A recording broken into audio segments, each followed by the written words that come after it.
지난 주일 말씀을 혹시 기억하시는지요? 새 포도주를 새 부대에 넣어야 한다는 그 말씀으로 여러분과 은혜를 나눴습니다. 새 포도주는요, 예수님을 비유하고요. 새 부대는 누구를 비유할까요? 우리 자신을 비유합니다. 그래서 새 포도주는 새 부대에 넣어야 하듯이 우리는 누구로 충만해야 될까요? 예수님으로 충만해야 됩니다. 새 포도주와 새 부대가 있는데 이 둘은 분리되어 있으면 안 돼요. 새 부대에는 늘 새 포도주가 담겨 있듯이 예수님이 우리 안에 담겨져 있어야 되는 거예요.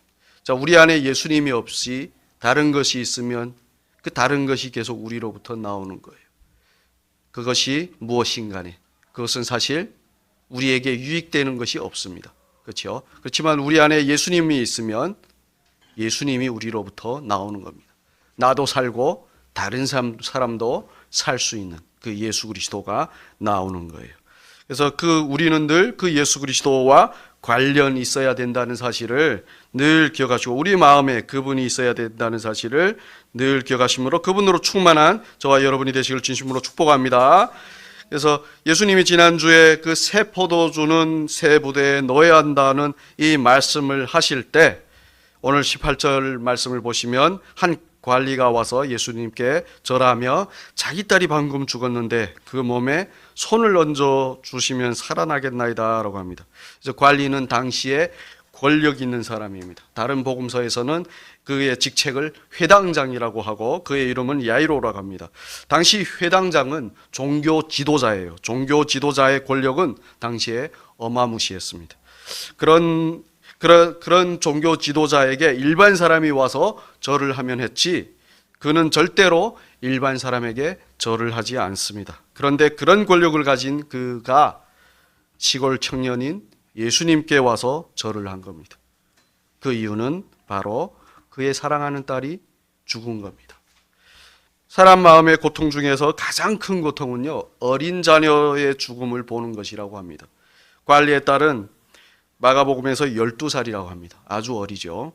그렇게 어린 딸이 죽어갈 때 관리는 그를 살려내려고 최선을 다했을 것입니다. 자신의 권력을 총동원하여서 좋은 의사, 좋은 약 등등 모든 치료를 딸에게 제공하였을 것입니다. 그러나 딸을 살릴 수는 없었어요. 그 관리는 딸의 죽음 앞에서 아무것도 할 수 없는 자신의 무능함을 본 것입니다. 사실 관리가 되려고 그 사람은 얼마나 노력을 많이 했겠습니까? 그 권력을 잡으면 무엇이든지 할 것 같았을 것입니다. 그리고 사랑하는 자들에게 무엇이든지 제공해 줄 것 같았을 것입니다. 그러나 사랑하는 딸의 죽음에 대해서는 속수무책인 자신의 그 무능함을 본 거예요. 여러분, 그렇습니다. 사람의 사랑이 아무리 대단하다 해도 사랑하는 대상을 죽지 못하게는 할 수 없습니다. 사람의 사랑은 죽은 사람을 살릴 수는 없다는 거예요. 오직 하나님의 사랑만 사람을 죽음에서 다시 살리는 겁니다. 그래서 그 관리는 죽은 딸 앞에서 자신의 무능함과 동시에 그 죽음을 해결할 수 있는 분은 오직 예수님이라는 사실을 알게 된 거예요. 그러니 예수님께 와서 절을 한 겁니다. 그런데요, 관리가 절을 하면서 이런 말을 하죠. 죽은 자기 딸의 몸에 손을 얹으면 나을 것이라고 합니다. 몸에 손을 얹는 행위는 당시 제사 때 제물에 손을 얹는 행위와 같은 행위인데요. 그 내용은 손을 얹는 자의 것이 제물에게 전가되고 제물의 것이 손을 얹은 자에게 전가되는 거예요. 자, 그러면 예수님이 죽은 아이에게 손을 얹으면 예수님의 무엇이 그 아이에게 전가될까요? 예수님은 그냥 사람이 아니잖아요. 예수님은 사람이시면서 하나님이시잖아요. 그러면 그 아이에게 전가되는 것은 무엇일까요? 하나님의 것이 전가되는 것입니다. 그게 뭘까요? 네, 하나님의 생명입니다. 사람이 선악과를 따먹는 죄를 진 후 잃어버린 그 생명이요. 그래서 예수님께 와서 그 몸에 예수님의 손을 얹어 달라고 한 것입니다. 자, 그러면 죽은 아이는 손을 얹은 예수님에게 무엇을 전가할까요? 죽음이죠. 하나님을 떠난 죄 때문에 있는 그 죽음을 예수님께 전가하는 거예요. 그래서 예수님께서 사람을 살리시기 위해서 십자가에서 죽으신 것입니다. 그런데 그분에게는 죄가 없죠. 죄가 없으시니, 그리고 또 그분은 생명 그 자체이십니다. 그러니 그분이 죽으셨는데 사망이 그를 붙들 수 없었어요. 그래서 그분이 3일 만에 부활하신 것입니다. 이에 대해서는 여러분들에게 제가 몇 번에 걸쳐서 말씀드렸죠. 왜냐하면 이 진리가 바로 우리를 살리는 진리이기 때문이에요. 이 진리가 바로 우리의 신앙의 기본이며 우리 그 신앙의 내용이기 때문이에요. 그래서 여러분, 제가 금방 말씀드린 이 내용을요, 여러분들은 계속 들으셔야 돼요. 그래서 여러분 속에 가지고 있어야 돼요. 그게 바로 여러분을 살리는 진리고 생명이고 길인 겁니다. 자, 이 진리를 알면 우리는 언제 어디서나 어떻게 할까요? 예수님을 구하게 되는 거예요. 그분이 우리에게 오셔서 만져주시든 아니면 우리가 예수님을 만지든 그분과 우리가 접촉하게 되는 그 일을 우리는 간절히 구하게 될 것입니다. 그 일을 보여주는 아주 좋은 사례가 바로 오늘 20절에 나오는 혈루증 앓는 여자에 대한 이야기입니다. 관리의 요청을 들으신 예수님은 그 딸을 살리기 위해 일어나 가시는데 그 길에서 혈루증 앓는 여자가 등장합니다. 오늘 본문 말씀에서는 이 혈루증 앓는 여자에 대해 자세히 말씀하지 않지만 마가복음 5장 25절부터 34절에서 자세히 말씀하십니다. 그래서 우리 함께 읽도록 하겠습니다. 이에 그와 함께 가실새. 자, 죄송합니다. 자, 12회부터 읽겠습니다.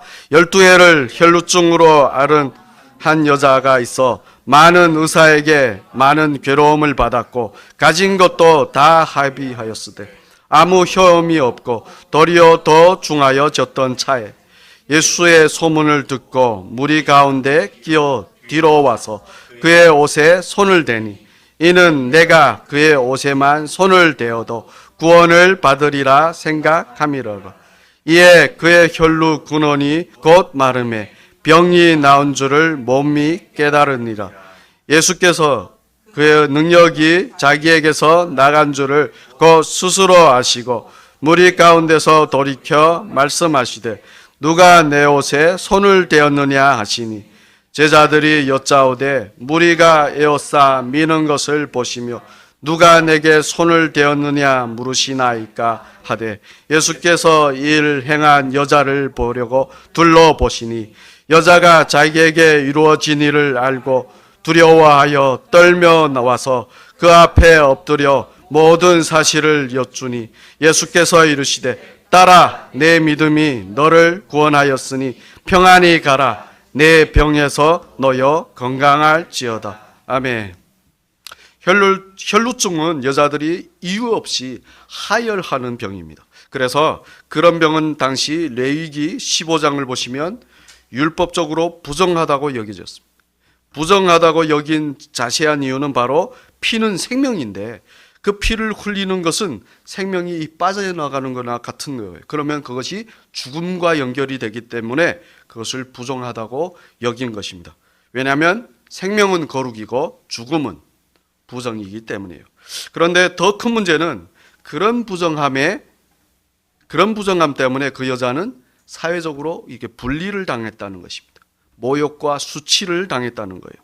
그 누구하고도 접촉하면 안 됐어요. 그런데 더 큰 문제는 그런 병을 그 여자는 몇 년이나 앓았다고 하죠?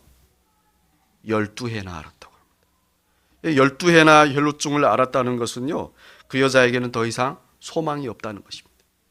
모든 재산을 털어서 12해 동안 많은 의사들로부터 치료를 받았지만 그 결국은 어떻게 됐다고요?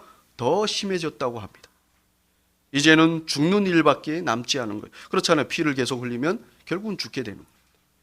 삶에 대한 티끌만한 소망도 없는 거예요. 여러분, 이 세상 모든 사람의 인생이 그래요. 평생 자신을 위해 이것저것들을 다 해보지만 결국에는 모든 것을 무의미하게 만드는 그 죽음 앞에 서게 되는 것입니다. 그 죽음 앞에서는 어떤 삶의 소망도 없는 거예요. 그러나 혈루병을 앓는 그 여자에게는 예수님이 그 앞을 지나간다는 소문이 들린 것입니다. 그 소문은 그 여자가 살 수 있는 유일한 희망인 것입니다. 죽음 앞에서 보게 되는 생명을 향한 한 줄기의 빛인 것입니다. 그래서 위험을 무릅쓰고 무리 가운데 섞여 예수님 뒤로 와서 예수님의 옷에 손을 댄 거예요. 위험을 무릅썼다고 말씀드린 것은 당시 부정하다고 여김받은 자가 다른 사람을 만지면 엄청난 비난과 심지어는 집단 폭행을 당할 수 있었습니다. 그렇게 될 수 있는 상황임에도 불구하고 그 여자가 무리 가운데로 들어갔으니 이건 위험을 쓴 것이 아니고 뭐겠습니까? 그렇죠? 이 판사판이라는 거예요. 죽으면 죽으리라. 이래도 죽고 저래도 죽을 바에는 저 예수 한번 만지고 죽겠다라는 각오로 그 무리 가운데로 들어간 거예요. 그리고 예수님을 만진 거예요. 그런데요, 그렇게 예수님을 만질 때 이런 생각을 했답니다. 예수님의 겉옷을 만지기만 해도 구원을 받으리라 하는 생각이요. 아니, 이 옷이 무슨 구원 능력이 있어서 어떻게 하나? 이분은 무엇을 추구한 거죠? 예수님과의 접촉. 그 옷깃이라도 괜찮으니 만지면 그분과 접촉하면 내가 구원을 받을 것이라는 간절한 그 생각을 한 거예요. 그래서 여러분, 우리에게도요, 예수님의 옷깃이라도 만지고 싶어하는 그 간절함이 있어야 됩니다. 최근에 이런 글귀를 봤습니다. 간절함이 인생을 변화시킨다. 여러분, 우리가 간절함으로 예수님을 구할 때, 간절함으로 그분의 옷깃이라도 만지려고 할 때, 우리 인생에는 변화, 즉 기적의 역사가 일어나는 겁니다. 그래서 여러분 꼭 기억하십시오. 우리 안에는 그분을 향한 간절함이 있어야 돼요. 우리가 다 알잖아요. 우리의 이 불가능성을. 혈루병 앓는 여자를 보십시오. 그렇게 예수님의 옷을 만지니 어떤 일이 일어났다고 했어요? 그녀의 혈루 근원이 곧 마름에 병이 나왔다고 합니다. 세상에 어찌 이런 일이 일어날 수 있겠습니까? 놀라운 일이죠. 그런데요, 예수님 모르게 만졌어요, 이 여자는. 근데 예수님은 그 사실을 아는 거예요. 당신에게서 그 능력이 나간 것을 아는 거예요. 당신에게서 생명이 그 여인에게로 나간 것을 아시는 것입니다. 그래서 그 여인을 찾으시죠. 그때 제자들이 뭐라고 하죠? 아니, 사람들이 이렇게 많이 모여서 밀치는데 다 당신을 만지는데 아니 누가 나를 만졌냐니 무슨 말입니까? 다소 짜증 섞인 어투로 예수님에게 대답을 합니다. 그러나 예수님은 상관하지 않으세요. 여러분 보니까요, 우리들은요 늘 이 어떤 말투에 감정이 상해요. 근데 예수님은요 그런 거 상관하지 않으세요. 오히려 그게 우리를 더 힘들게 만들어요. 그래서 예수님은 그런 제자들의 말에 상관하지 않고 당신의 목적을 계속 얘기를 하세요. 그 여인이 어디 있냐고요. 그리고 그 여인을 찾았는데 이 여인이 나와서 예수님께 뭐라고 하죠? 자기가 예수님을 만졌습니다. 그런 그 여인에게 예수님께서 뭐라고 하시죠? 내 믿음이 너를 구원하였다라고 하십니다. 여기서 우리가 짚고 넘어가야 되는 것이 있는데요. 그것은 바로 많은 사람들이 예수님에게로 모여들었습니다. 예수님을 보겠다고. 예수님을 만졌어요. 그런데 그 가운데서 얼마나 많은 사람들이 그 접촉이 있었음에도 불구하고 예수님이 찾은 사람은 오직 그 여자뿐이었다는 거예요. 왜 그러셨을까요? 왜 그 많은 사람들이 예수님을 만졌음에도 불구하고 오직 누가 나를 만졌느냐라는 이 말은 왜 오직 그 여인에게만 하셨을까요? 왜? 간절? 맞아요. 왜냐하면 자기 문제를 놓고 간절히, 뒤에 말을 기억하십시오. 뒤에 나옵니다. 믿음으로 예수님을 만진 사람은 오직 그 여자뿐이었기 때문에. 수많은 사람들이 예수님을 보려고, 예수님께 가까이 가려고 예수님을 만지려고 했어요. 그런데 오직 그 여인만 믿음으로 예수님을 만진 거예요. 그래서 예수님께서 뭐라고 하시죠? 내 믿음이 너를 구원하였도다. 이 사실을 바탕으로 우리는 알게 되는 것이 있습니다. 예수님을 찾는 사람은 정말 많아요. 지금도요. 그러나 예수님을 진정으로 구주로 믿는 사람은 적다는 것입니다. 그리고요, 그 믿는 사람들을 보면요, 오늘 이 여인을 아까 제가 율법적으로 어떤 여인이라고 했죠? 혈루병을 앓으니까 부정적으로, 사회적으로 부정하다고 여기는 여인입니다. 믿는 사람을 보면요, 모두가 부정하다고 여길 정도로 그렇게 좀 이상한 사람일 수도 있어요. 우리가 비판하는 사람, 우리가 생각하기에 아니다라고 하는 그 사람, 진정한 믿음이 있을 수도 있어요. 그러니요, 여러분, 다른 사람을 판단하지 말고요. 뭘 봐야 될까요? 우리 자신의 믿음을 볼 수 있어야 됩니다. 우리에게 우리 자신이 안 보이면 우리는 다른 사람을 비웃을 것입니다. 마치 그 소녀는 죽은 것이 아니라 잔다고 하신 예수님의 말씀을 비웃은 23절과 24절에 나오는 사람들처럼 말입니다. 우리 함께 23절부터 26절까지 한 번 더 읽겠습니다. 예수께서 그 관리의 집에 가사 피리 부는 자들과 떠드는 무리를 보시고 이르시되 물러가라. 이 소녀가 죽은 것이 아니라 잔다 하시니 그들이 비웃더라. 무리를 내보낸 후에 예수께서 들어가사 소녀의 손을 잡으심에 일어나는지라. 그 소문이 그 온 땅에 퍼지더라. 아멘. 혈루병 앓는 여자를 구원하신 예수님은 아까 죽은 딸을 살려달라고 한 그 관리의 집으로 가셨습니다. 가보니 죽은 그 아이를 위한 장례 의식이 한창이에요. 여러분, 그렇습니다. 사람이 죽은 자를 위해서 할 수 있는 것은 뭘까요? 그냥 울고 불고 통곡하면서 장례를 치러주는 것밖에 없습니다. 그러나 예수님은 다르죠. 예수님은 그렇게 장례를 치는 자들에게 물러가라고 하시면서 그 소녀가 죽은 것이 아니라 뭐라고 하시죠? 잔다라고 하십니다. 사람에게 죽음은 다시 일어나지 못하는 것입니다. 그러나 예수님에게 죽음은 자는 거예요.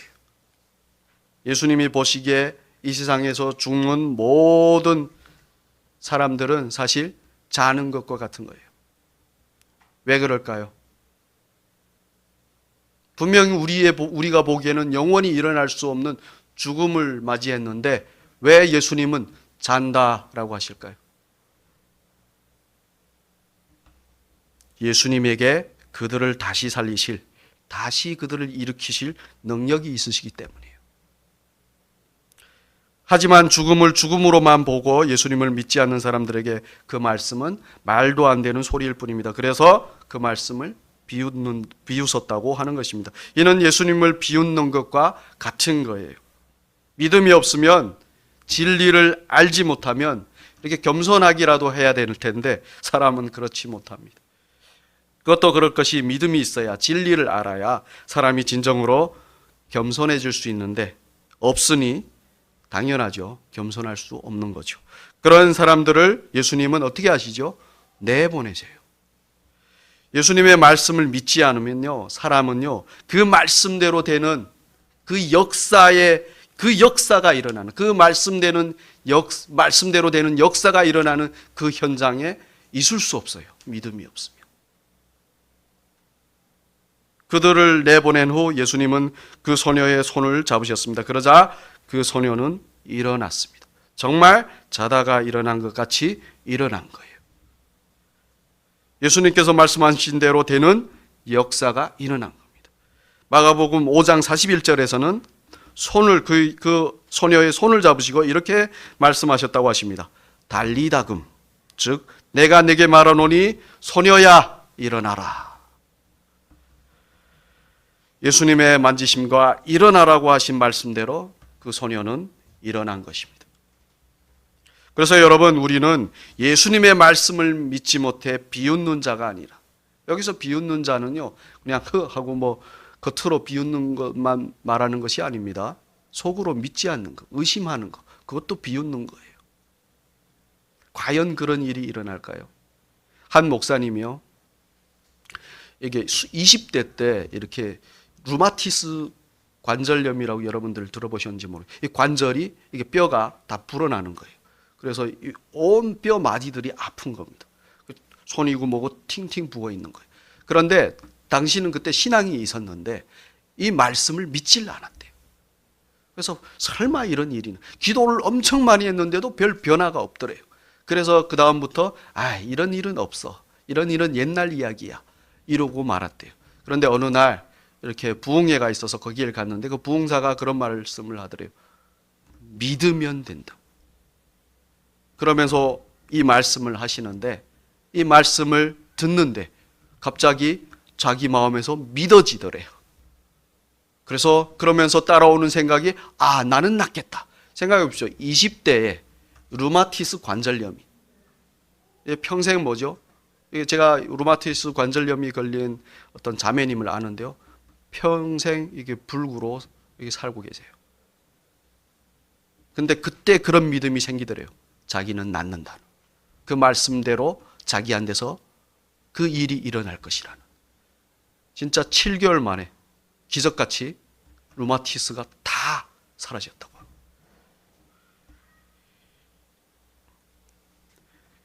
믿어야 되는 거예요. 믿어야. 아무리 듣는다고 해서, 아무리 기도를 많이 한다고 해서 어떤 기적이 일어나지 않습니다.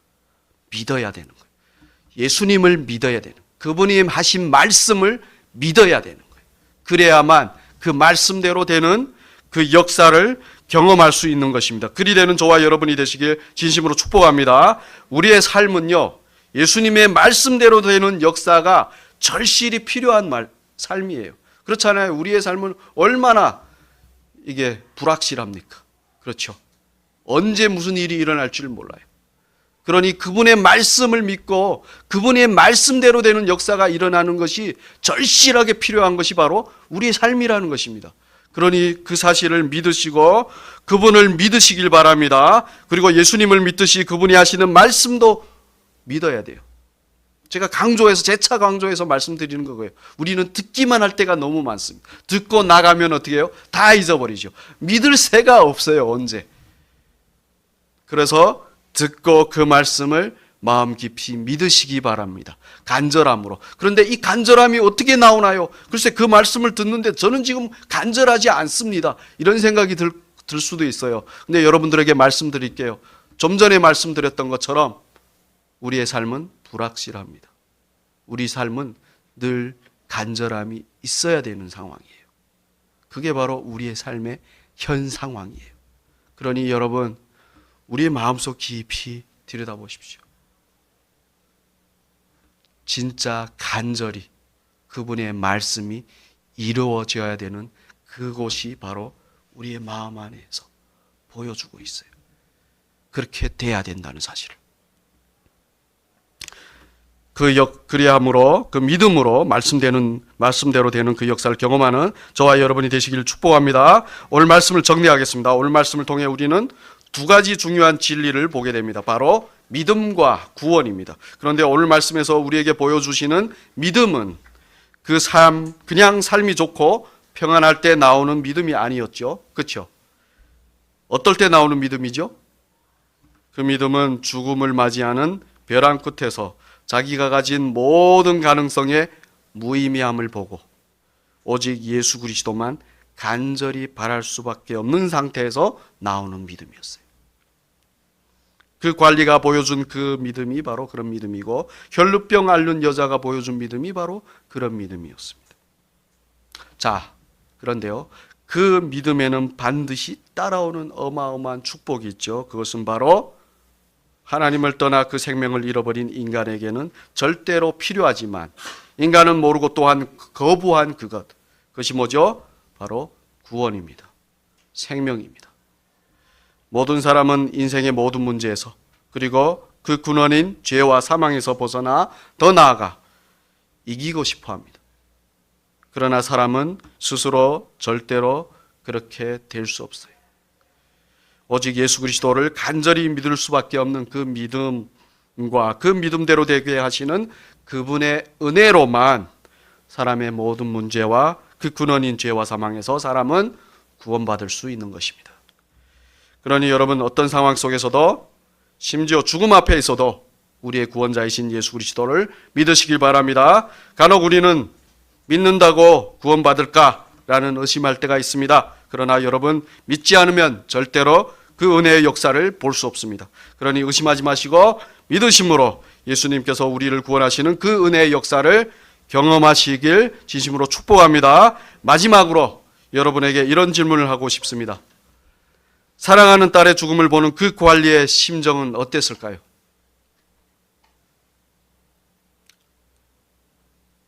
자, 그러면 당신의 형상대로 창조한 당신의 자녀들인 사람이 당신을 떠나 죽음을 향해 가는 것을 보고 계시는 하나님의 심정은 어떠실까요? 여러분, 우리는 하나님의 사랑을 받는 하나님의 자녀예요. 그러니 예수님께서 혈류병 앓는 여자에게 어떻게 말씀하셨죠? 딸아라고 말씀하셨죠.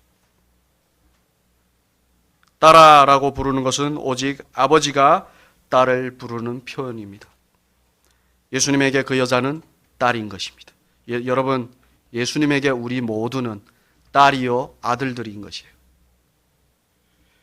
그것도 오랫동안 집 나갔다가 돌아온 딸들이요 아들들이에요.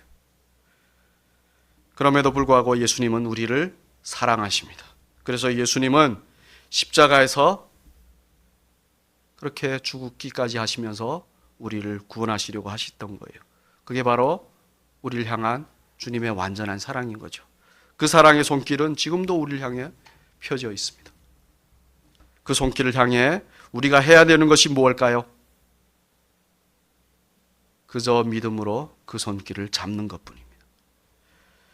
거기서 우리는 우리를 사랑하시는 예수님을 만날 수 있습니다.